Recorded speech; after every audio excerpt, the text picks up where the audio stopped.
ஈரானுக்கும் இஸ்ரேலுக்கும் இடையே மத்தியஸ்தம் செய்து வைக்க தயாராக இருப்பதாக ரஷ்ய அதிபர் விளாடிமிர் புட்டின் தெரிவித்துள்ளார். ஈரான் இஸ்ரேல் இடையிலான தாக்குதல்களால் மத்திய கிழக்கு நாடுகளில் போர் பதற்றம் ஏற்பட்டுள்ளது.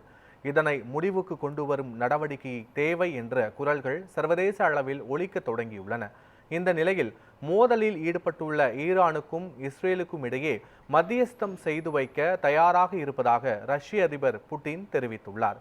ஐக்கிய அரபு அமீரகத்தின் ஆட்சியாளர் முகமது பின் உடன் தொலைபேசியில் உரையாடிய தொடர்பாக ரஷ்ய அதிபர் மாளிகையான கிரெம்ளின் வெளியிட்ட செய்திக்குறிப்பில் இந்த தகவல் தெரிவிக்கப்பட்டுள்ளது.